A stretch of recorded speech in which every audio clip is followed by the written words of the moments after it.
allowing ourselves that sense of entitlement. And I mean entitlement in the most wonderful, delicious, positive way.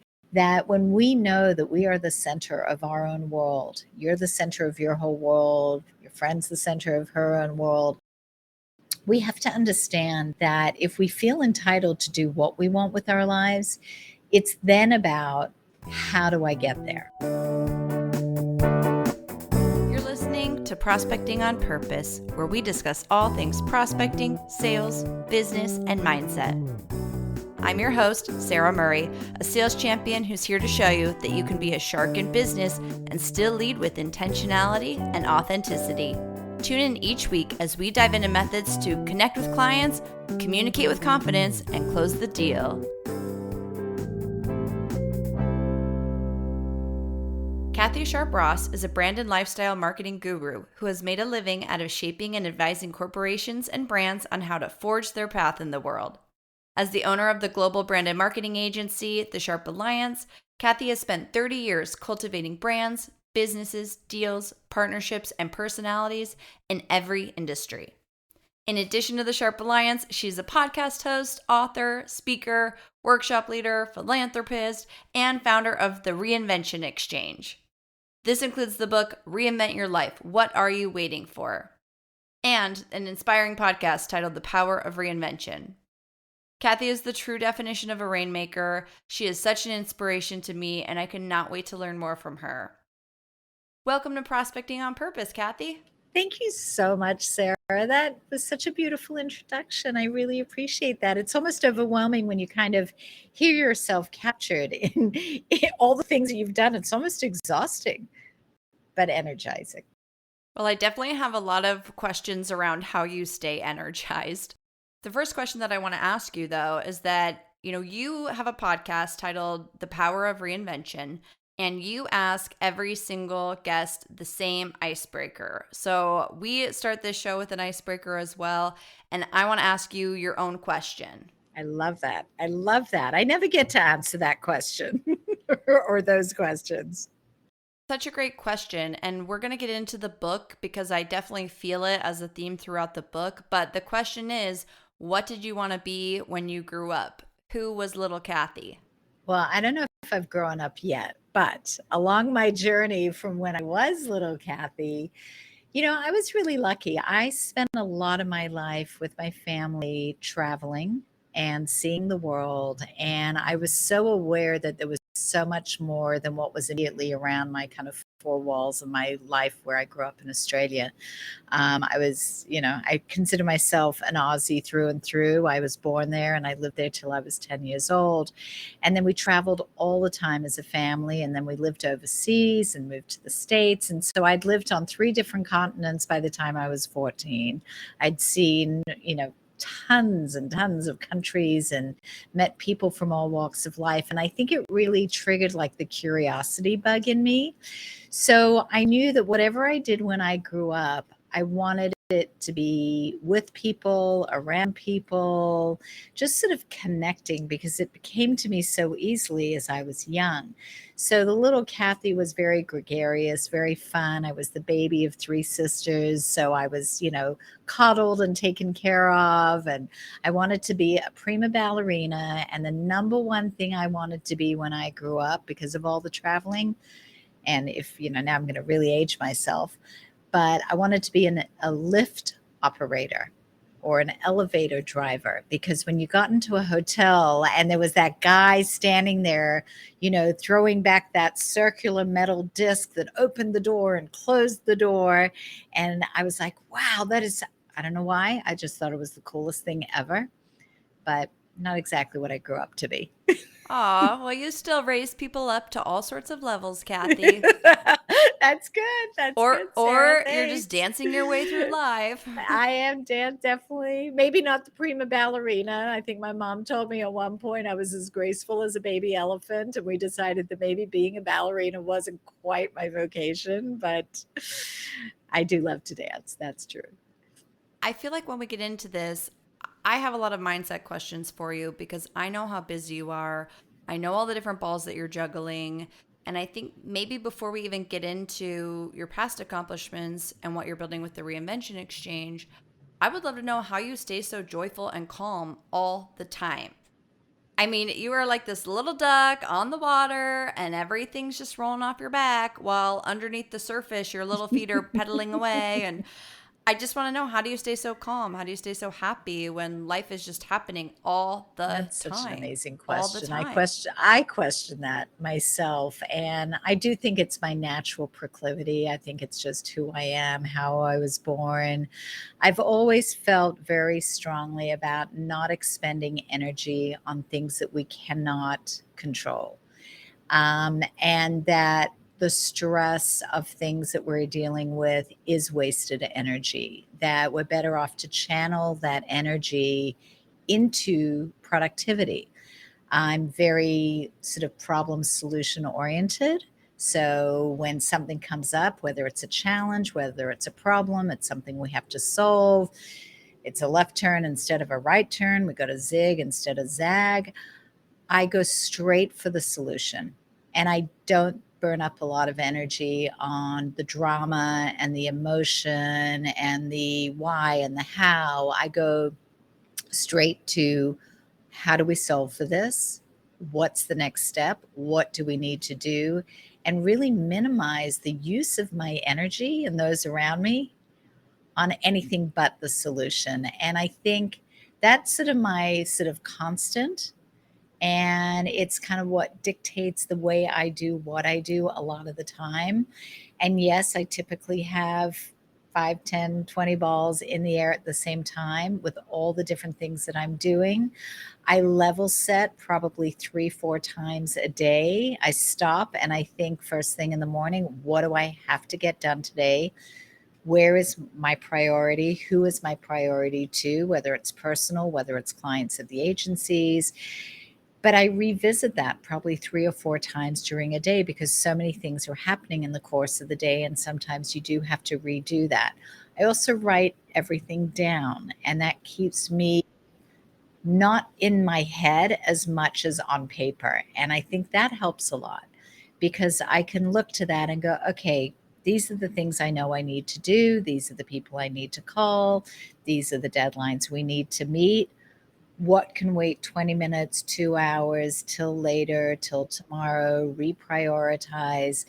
And instead of trying to figure it all out and juggle it in my brain, and that also uses a lot of our emotional energy, I really sort of revisit that on paper constantly. And so, as much as one will say, post-it notes can be very dangerous, I live in a world where I've learned to use post-it notes in the most incredibly productive manner. And so I just, I have to say, and I have multiple ways that I manage all of the different information in my life and the reminders, and they're on the phone and on a to-do list and on post-its, but it works. But it's revisiting. And I think you just got to be prepared when you're juggling a lot to just keep being flexible. This is why we needed Kathi on the show, because I knew you were going to leave us with so many real and tangible tools. Your book is full of them. I love the channel energy into productivity. I think that is such a great mantra to live by, both personally and professionally. So thank you for Yeah, sharing that. sure. When I think about the Sharp Alliance, it's 30 years in business. Is that correct? 30 plus, 30 plus. When you look at your portfolio of business, your portfolio of clients, the people in your network, they are dream clients. I think about that phrase, 6 degrees of Kevin Bacon, and I feel like I'm like 1 degree away from anyone because I know Kathi, Or at least someone else that I'll know right? that I may be able to Right. connect you to. Yeah. I have to ask, and I know this is a tough question to compound 30 years of business into one question, or, maybe it's a two-parter, but who was your first client? This is a show about prospecting and going after your dreams and going after, work, business, life, personal. Who was your first client 30 years ago, and how did you get them? My goodness. I think one of my very first clients was a gentleman named Robin Cousins, who is the 1980 Olympic gold medal figure skater for the UK. One of the most extraordinary human beings. We met through a mutual business friend, And we became very friendly. And at the time, my agency was purely doing public relations. And he had just won the gold medal. And shortly thereafter, within years, I was involved in an Olympic figure skating center here in Lake Arrowhead. And Robin and I met, and basically it just sort of happened. And again, I think it goes back to being curious about people, being open to communicating, wanting to help grow people's businesses, and having a sense of confidence in how we might do that. And at the time, my agency was PR and not so much PR and marketing. And eventually, about 15 years ago, I took the PR piece out of the business to purely focus on marketing and business development and production and events and content and all kinds of other wonderful things. But at the time, that PR piece was truly what I was focused on. And when I said, you've done all these wonderful things, and he was also tuning in Broadway and doing Broadway shows, and he was an artist, and he had all these wonderful things about him, but nobody knew. So I sort of said, look, I think we can work together, and I can share your story and who you are, and let the world know that, what is life after Olympic skating. And winning that gold medal is actually one of the stories in my book. And that was such a fascinating moment for me, because I think it triggered that reality of being able to tell someone's story, be who he was, of, okay, I've gotten my gold medal. Now what do I do? And I think that speaks to the true reinvention spirit of, you don't rest on your laurels. You look at someone like Diana Nyad, who swam, the epic swim from Cuba to Florida, and said, okay, now what do I do? And she turned and created this movement with her partner, Bonnie Strauss, who is all about the walking. Everwalk is the name of the movement. And, it's just incredible when you see people realize that there's another chapter and another chapter and another chapter. So, I think with Robin being one of those first clients, it gave me a lot of inspiration to look at things from a lot of different angles. He was a very special person. He still is. Well, of course, your first client was a gold medalist. I mean, I wouldn't expect anything less. And then can we fast forward to today? Can you talk about like a current client or a project that the agency's working on, and what are the different building blocks that you have to put together for the client? Yeah, absolutely. So, really fun. We have such incredible clients. It's like asking me to pick who's my favorite child, but one that's very interesting, that's bubbling up, that's getting a lot of attention, is a company called Pickle Jar. Pickle Jar is the first ever digital and largest tipping app in the world for emerging artists, musicians. And if you think about all the talent that is out there in every bar and lounge and restaurant and venue that you've never heard of, and yet you walk into a place and someone's playing the piano or on the stage or showing up, there are these incredible bands, incredible performers. They have so little opportunities to make money in their craft and their profession, which is their passion. And my client, Jeff James, started Pickle Jar with his partner, Christian Borowski. And basically, they had this vision for how they could really change the narrative and the ecosystem around not only tipping for these artists, but how venues get to support the artists, how fans get to connect on an ongoing basis with these artists. Where are they going to play next? What if I want them to play my favorite song while they're on stage? How do I support their charity? And, so there's a very big business now growing around Pickle Jar and all the different components. They've helped to put $1.5 million in the pockets of emerging artists just last year. And that's from the fans directly to the artists. So it's an extraordinary space, and it's a feel-good space. It's all about the artist first. And it's kind of, making the music industry kind of turn their head and go, wow, wait, why has nobody ever really given back in the way to these artists that are out there working hard for their craft and enabling them further. So it's a pretty special client. So we're doing business development, partnerships, using that golden Rolodex of mine to connect the dots and connect them with a lot of people that I've known in the industry for the last 30 years, and really help sort of bring really great minds and hearts into the ecosystem of the pickle jar business. Aw, I love that. And I feel like artists and creatives are having this whole renaissance moment right now. 100%. It's a whole reinvention of that industry because you think about even 10, 15 years ago, that wasn't a career that your mom and dad would want you to go into or Oh, explore. yeah. But all of our free time is spent consuming art, reading books, watching Right, TV, right. listening to music. It's just interesting. And I'm so happy to hear that. I can't wait to start using Pickle Jar. Yeah, big fan. You can just like go on there, see what artists are performing. You can watch them. They've got a live streaming platform. Pickle Jar TV is now an OTT, so people can like tune in and watch artists all over the country. Go on there and just tip someone $5 that doesn't know you. You'll like make their day. You can imagine. It's really precious. Really precious. And then let's get into the book. Let's get into the book because Yeah. everything, I don't want to assume here, but it feels like from your 30 years and the people that you've met along the way, your book, Reinvent Your Life, What Are You Waiting For? I'll post it noted up. Oh, there it is. Thank you. What I really love about it is it's such a balance between stories like Robin Cousins and other inspirational stories of people who have really reinvented their life, but also really, really tangible tools on how to reinvent your own life. And so, our first question that I'm going to ask you is what is reinvention? Reinvention means so many different things to different people, but I have my own perspective, and this all came to me, the notion of even writing a book.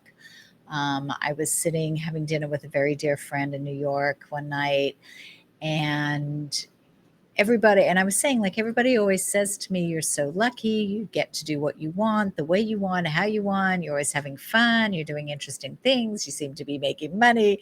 Like, what's the deal? Like, not many people get to live that way. And this would have been about, I don't know, 15 years ago.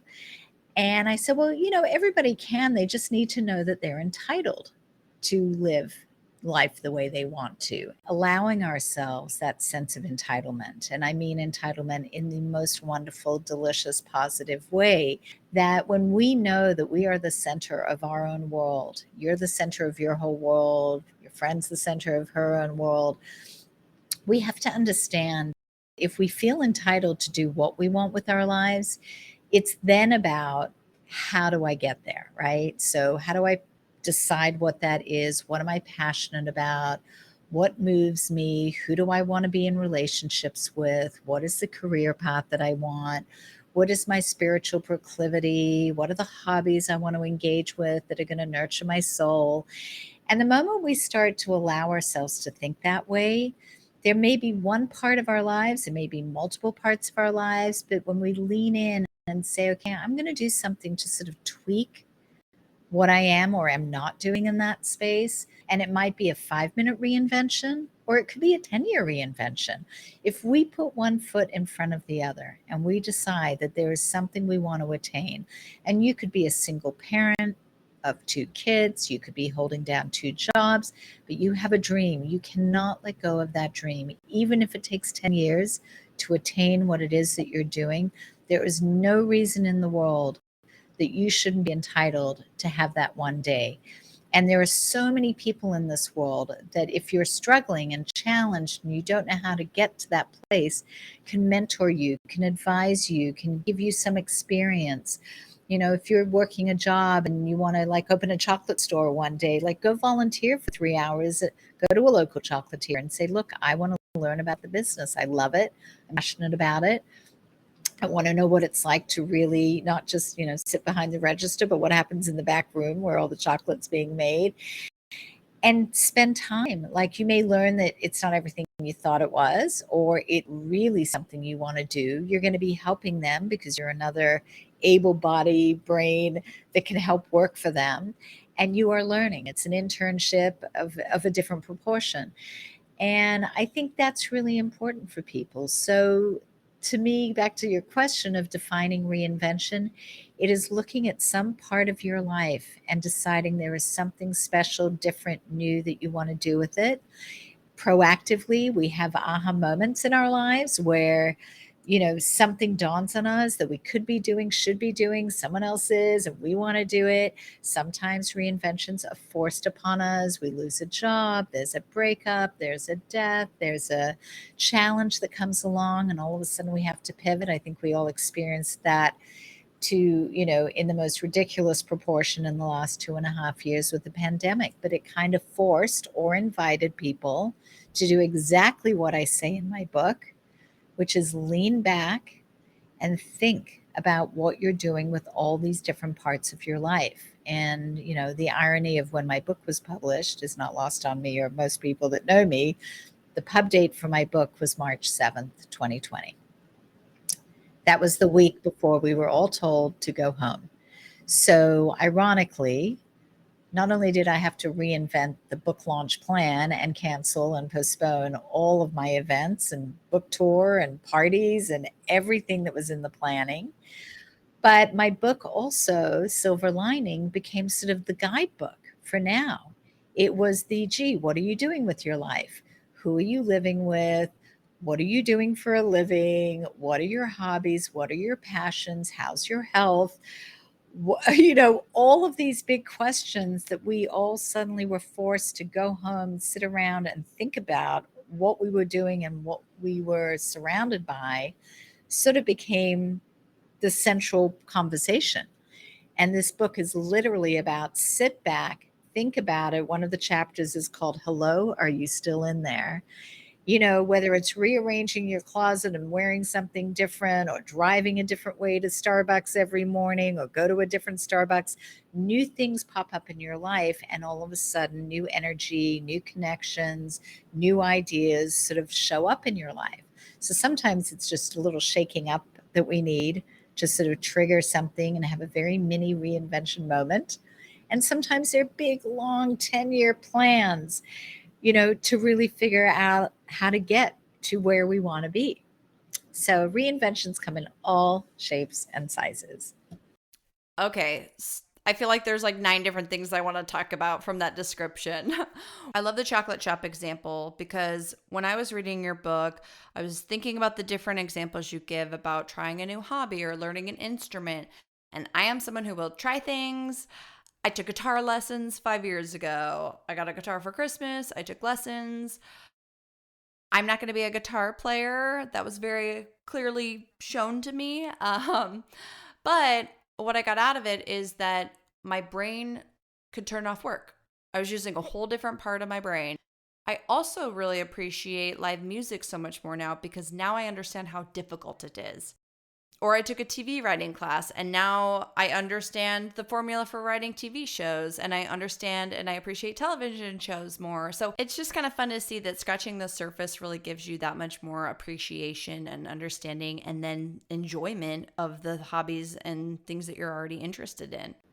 I love that point about just, appreciating what someone else's journey and experience is in their craft or what it is that they do, because you do have a greater sense. And I think one of the reasons that I loved interviewing so many people for the book, and including I have 30 stories in there, is that I want people to go, wow, if he can do that, I can do that. If she could have done that, I could do that too. And those aha moments sometimes just like flip that switch for us. And we all know what's possible. It doesn't mean we act on it, but hopefully it inspires one to sort of get a little closer to the possibility of doing something.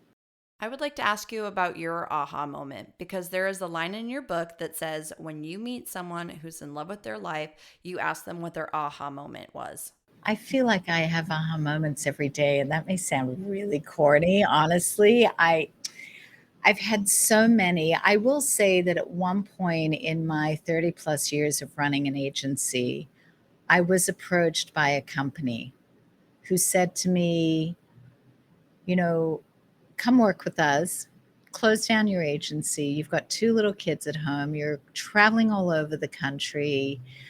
Why don't you just run our West Coast division? And I said, why would I do that? I run my own business. I don't need to do that. I love what I do. And long story short, they convinced me to take some of the weight off my shoulders, and run the business with them. That lasted for about a year and a half. And funnily enough, was kind of the pivotal moment when that conversation happened with my friend about, the inside of, I get to do what I want when I want. And that's why I wanted to go back to running my own business again. And I think it was in that moment, and I said, okay, if I'm going to do it, I'm going to be very realistic about what it is that I really want in my life, and take stock of what I love about running my own business and what I don't. And that was a very big aha moment for me, because I stripped away the stuff that I was good at, that I'd always done, that I knew really well. But it was kind of like, okay, that was then. I'm ready for my next chapter and next iteration of what I'm doing.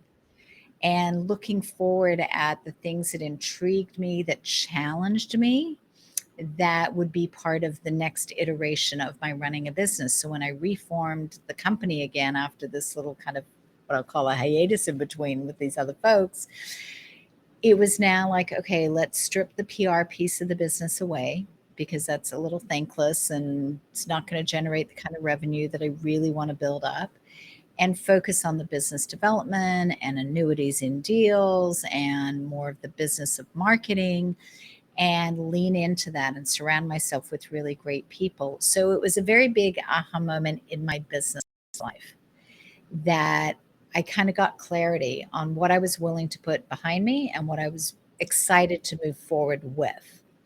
And I think if I had to really point to one moment, it was that juncture in my life. So, I love that. yeah. And your book has different power tools. One of the power tools was identifying your priorities in life and then building your life around that. Can you speak to that a little bit? Yeah, look, I have a loyalty to the overhead and the team and my company, and the stability and the security, and to my family as well. So I prioritize based on where that responsibility lies, and the obligations that I have to our clients. And so, when I look at a day and I look at, what are the things that I need to accomplish today, I never want to get to end of a day and say, wow, I really pushed a lot of paper around today and talked to a lot of people, but didn't move the needle on something for one, two, three, four clients. So when I wake up every morning, it's like, what do I have to do for each one of our clients today? What do we as a company have to do? That's really important to me. It's kind of what runs me every day. And that's why I reprioritize in the middle of a day to kind of go, okay, some emails in, this call happens, something suddenly took a left turn. What do I have to do? What has to give? And I try to uphold all of my commitments, all of my calls, all of my meetings, make them all work. But sometimes you just have to say, someone here's going to have to give me some grace, and I'm going to have to do that for myself as well. And everything is not possible at the same time. But instead of getting all wigged out about it, let's just do a little rearranging, reprioritize, and make sure that we're checking those boxes. So I think it's important that we give ourselves the grace that we need sometimes. We can't always be everything for everybody, but I think we have to be very aware that we're being very respectful of everybody in our lives when we have to do things like that. That is a great answer, and I appreciate you sharing that. Another question I have for you, as people are thinking through this, one of the objections I can anticipate is that issue of time is so interesting to me too. I appreciate you sharing with me how to prioritize and making sure you're identifying what needs to be done to move the ball forward. You're not wasting energy. What would you tell someone who's listening to this that's saying, oh, well, that's great. I'd love to go open a chocolate shop, but I can't because I have all these responsibilities. What would you say to that person? Yes. I mean, look, one of the biggest is the fear and the risk. I can't leave this job and go do that. I can't, not get an income and just be an entrepreneur. I mean, these are the objections when someone wants to start something new. And again, this is, we're talking work related, but there are a lot of reinventions. So, if you want to start to practice more spirituality in your life, that doesn't cost money. That's time. You wake up 30 minutes earlier and meditate every morning. Maybe you take a walk and listen to a podcast and get educated on a topic and try to multitask and sort of find ways to make things work. A little less time on social media or binge watching something. You'd be amazed how much time you get back, right? I think we can all raise our hand and go, yeah, I'm guilty of that. I say I have no time, but look what I just did for half an hour on Instagram. Like, really? I had to put a timer on my Instagram. I know, it gets ridiculous. And you realize that, what they say, if you want something done, give it to a busy person. So, you can figure it out. But I think that, if you really want something badly enough, you just need to find the baby steps to lean into it. And baby steps are everything. And you've got to learn how to acknowledge and value those baby steps. And when you want to create some reinvention, and yes, there's going to be fear of the risk and the challenge. And again, like I said earlier, it can be a small reinvention, but it can also be a 10-year project. So how do you lay out the roadmap? What do you need to learn? Who do you need to talk to? How do you get more information about it? Are you doing a reinvention for personal reasons, or is it for money? How do you turn it into a business? So you've never written a business plan in your life. Well, fortunately for all of us, we all live online. We all have access to information. You may be really good at making meatballs, but you have no idea how to run a restaurant. So find someone who comes from that space.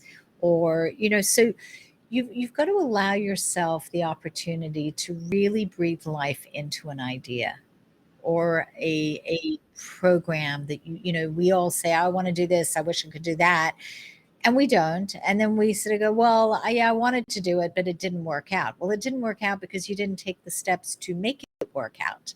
So you have to be intentional, and you have to say, okay, I have the power, I have the ability, I have the control. I may not have the money to launch a business, so that means I need to find smart people to surround myself with, go online, look at business plans, try to write my own, not look at it and go, oh, I could never, but actually try and actually lean into it.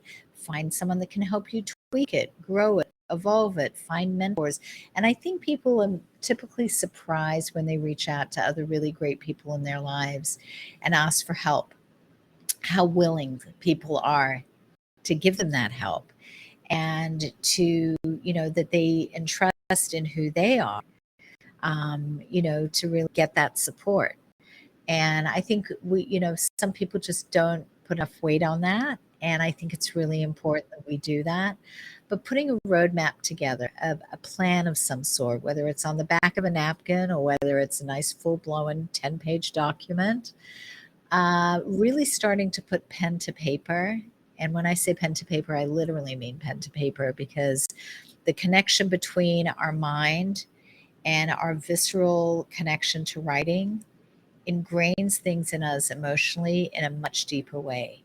And we're much more connected to the written word than to what we type on a computer. And so it's not a bad idea if, grab a journal. Every you have an idea, write it down. Keep track of all the crazy ideas you have about this business. Don't give up. There are so many ways to lean into making that happen. And if you're juggling a few jobs and this is your pipe dream to have something fantastic, yes, it may be 10 years from now, but that $5 in the coffee jar every day, don't go to Starbucks. Stop spending the money. Sell your fancy car that's taking, 16 miles to the gallon and get a smaller car.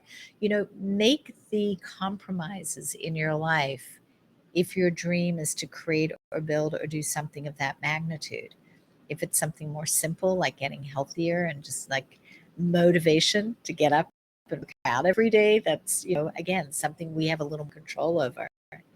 Thank you. Those are really true, concrete stepping stones to build something and chase your dreams. And even if you try something like guitar lessons and you realize it's not for you, I can die and I'm not going to regret not learning how to play guitar or try guitar. Right, right, exactly. And how fun, but even for you to just do it for your own novelty and your own joy and your own pleasure. You don't have to get in front of a room of people and play. So not everything has that extreme. Just find your own joy in it. And it gives you so many more connection points with other people. You meet a Exactly. musician and you can say, "Oh, whoa, I'm playing guitar. It's so much harder than you guys make it look." Exactly. Don't they? I love your point about mentors and people being willing to help because you shared with me, Kathi, when I first started my business, that when people offer to help you, jump on it. And I feel like this podcast is a real life manifestation of that. Completely. No, I am so grateful to have this conversation with you. I love that I've been, semi part of your journey and Oh, watching you, because 100%. you are the poster child for leaving a job, building something you were passionate and dreaming about in your business, creating this podcast. I mean, you are absolutely that poster child of reinvention, and you're living it every day and you're growing from it every day. And you've just got such a can-do spirit. And I know there are days where it's harder, or you kind of have setbacks, or you question, why am I doing this? It could all just be so easy if I just went and got some 9 to 6 job. And but someone with your spirit who wants to explore and dares to dream, it's so incredible watching what you're doing. Oh, thank you, Kathi. I'm so excited to have these types of conversations and have that be my job. I've definitely had to make some changes to make it happen and it hasn't been easy, but I've been able to lean on people like you and so many other people in my life that I've been able to lean on and have them lift me up. And before we wrap up, I want to ask a question, final question here. If somebody is listening to this podcast, how can somebody start, today or tomorrow or as soon as this is done playing? What is the first step they can do to start this reinvention exploration? So, in the back of my book, I have a 10-point reinvention roadmap, which is, some of the fundamentals of what to do. I think the most important thing you can do for yourself is acknowledge that you're entitled to reinvent some part of your life, and try to get quiet and still with yourself to start to recognize the things that light you up, the things that excite you. It might be a color on a sign, it may be, something you see on Instagram where someone's traveling or they've got some amazing job. You love the music space and you don't play an instrument, but maybe there's something you can do working for a company that is in the music space. So you're surrounded by that industry. So really start to identify what moves you, what you're passionate about. And what you really need to do is start listening to those kind of what I call those gnawing signals and signs in your mind of what's not making you happy, and really give them a voice, really acknowledge them. Don't keep sweeping it under the rug. That doesn't serve anybody. If there's something you're doing or a job that you have or the way things are going in certain parts of your life, really allow yourself to recognize what's not working for you, so that you can start to recognize where that pivot, that shift, that reinvention may need to happen. And again, it goes back to feeling entitled or being entitled. Allow yourself to recognize that, and then take out paper, grab a new notebook. It can be your reinvention notebook, and start to just document thoughts, ideas, feelings, those aha moments of, it would be so cool if, or how many times you look at someone's, Instagram page and say, wow, I wish I could do that, or I'd love to go there, or I'd like to work out like that, or whatever it is. Start to really document back and go, what is it where is the pattern happening? And if I had to do that, what would it take to get to those steps? And then you start researching it. Then you start looking into, how would I do that? How does it fit in my life? How can I keep doing my job, but then moonlighting to start working on business X, Y, and Z? All of these things. So it's about being honest and real with ourselves and really making the time. And we're all so busy living life and doing and being responsible for all the people in our lives around us. We need to allow ourselves to have a little more me time, what I call Project You, you know. And in my case, I sort of say treat it like another file on the desk. Book an appointment with yourself to work on it. Book an appointment with yourself, 100%. When I was writing my book, I had appointments with myself to write. Because if you look at my schedule otherwise, with 9 conference calls and meetings every day and travel and children and everything I was doing, if I didn't carve out that time, it wouldn't just magically appear. You have to create it. You have to have that intention. So these are some of the many first steps to sort of really start that pivot. I love that. And I think allowing yourself the sense of entitlement is so beautiful. And I appreciate you giving us that permission. So, Kathi, where can people find you? Where can they pick up a copy of the book? Where can they follow along and try their new reinvention? So it's kind of fun because I think by the time this airs, it'll be the beginning of the new year, and people are very much in New Year resolution and reinvention mode, as I call it. And you don't have to reinvent on January 1st. You can you can start your reinvention on June 28th if you like. Every day is a good day to sort of have these ideas. But I think as people get into the new year, they have this renewed sense of, okay, what am I going to do better for myself this year in one way or another?